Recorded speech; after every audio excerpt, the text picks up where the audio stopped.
Welcome to Risigulo TV. Samahan niyo naman kami sa isang buong araw na adventure. Ang piling vlogger ng Negros Island Region. Hindi pa nang sikat pero palaos na. Let's go! Welcome back mga karisigulo. Andito po tayo sa tinatawag nila na Century Tree ng Canlaon. Ito po yung napakalaking puno dito na saksi ng lahat ng mga digmaan dito sa ating ng World War II na nangyari dito sa Pilipinas. At ito po yung tinatawag nila na Century Tree. Sobrang laki ng kanyang puno. Siya po ay saksi ng lahat ng digmaan dito na nangyari sa Negros. Napakalawak ng kanyang nasasakupan ng kanyang mga dahon. Doon ang dulo ng kanyang mga sanga ay napakalapad o napakalaki na ng kanyang circumference na nakuha dito. At ang lahat ng nandito sa ilalim na mga puno ay talagang na-parasite ng malaking century tree na to. Ito po yung tinatawag natin na balite na puno ng kahoy. Sobrang laki po ng kanyang puno.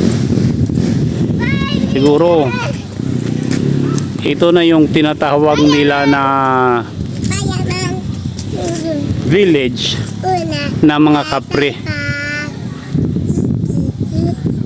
Napakalaki pero huwag kayong maniwala dahil wala naman laman ito.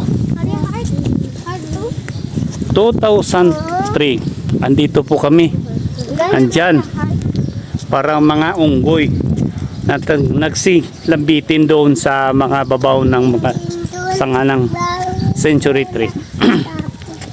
Wala naman po kaming naramdaman, wala naman po nangyari sa amin. Kunting ingat lang, kung kahit saan po tayo pumunta, mag-adventure man tayo, ay dapat mag-ingat po ang first protocol po natin. Hindi na po nila pinapapasukan ng mga tao dito sa loob dahil yung mga pangalan ng mga tao na pumapasok at umakyat doon sa itaas ay inuukit sa puno ng kahoy na balite. Yan po ang kanilang ginawa. Kinagyan nila ng mga fences sa paligid at bawal na po ang makapasok doon sa loob. Makikita po natin na parang may yungib na doon sa loob. Diyan po kami sang before ay pwede pa po tayong pumasok at mag picture taking dyan sa loob. Pero sa ngayon ay restricted na po ito na hindi na nila pinapapasukan ng mga tao dahil ito po ay protected na dahil nagbabandalism po yung ating mga kapatid na pumapasok dyan. Kaya yung mga huling henerasyon ay kawawa na at hindi na makapagpaputo o makapagpicture dyan sa loob. So andito na lang po tayo tumitingin-tingin sa paligid. Dito na lang po tayo sa labas. Hanggang sa tingin na lang po tayo dahil hindi na po tayo pwedeng makalapit sa kanyang mga puno. Kung makikita niyo po sa itaas, andyan may mga pangalan na nakaukit sa puno ng kahoy.